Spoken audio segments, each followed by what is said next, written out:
মুদি দোকানগুলোতে সাধারণত বাইরের দিকে রাখা হয় কোমল পানীয় সাজানো ফ্রিজ, আর হাতের নাগালেই ঝোলানো থাকে চিপসের সারি সারি প্যাকেট। এমনটা কেন করা হয় ভেবে দেখেছেন? এই প্রশ্ন তুলে নিজেই উত্তর দিয়েছেন দেশের অন্যতম শীর্ষ ইসলামিক স্কলার শায়েখ আহমদুল্লাহ। সম্প্রতি তরুণ প্রজন্মের খাবার নিয়ে উদ্বেগ প্রকাশ করে ফেসবুকে একটি স্ট্যাটাস দিয়েছেন শায়েখ আহমদুল্লাহ। সেখানে তিনি লিখেছেন, চিপস, কোল্ড ড্রিঙ্কস সহ এই খাবারগুলো এত পরিমাণ বিক্রি হয় যে পণ্যগুলো বুঝে নেওয়ার ভার ক্রেতার হাতেই ছেড়ে দেন দোকানি।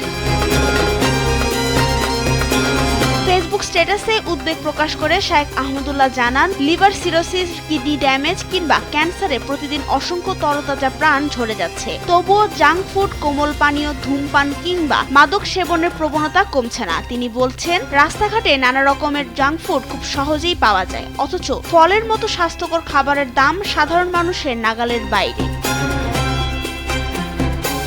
শায়েখ আহমদুল্লাহ বলছেন, এই প্রজন্ম ফল খেতে চায় না, আবার যারা খায় তাদের পছন্দের শীর্ষে থাকে বিদেশি ফল, অথচ আমাদের দেশি মৌসুমী ফলমূল অনেক বেশি সাশ্রয়ী, পুষ্টিকর এবং বিদেশি ফলের তুলনায় টাটকা। আক্ষেপ করে তিনি বলেন, একটা জনপদের প্রায় সব মানুষ নিশ্চিত জানার পরেও ক্ষতির দিকে দৌড়াচ্ছে। এটা বোধহয় শুধু বাংলাদেশেই সম্ভব। নাবিলা রহিম, সময়ের আলো।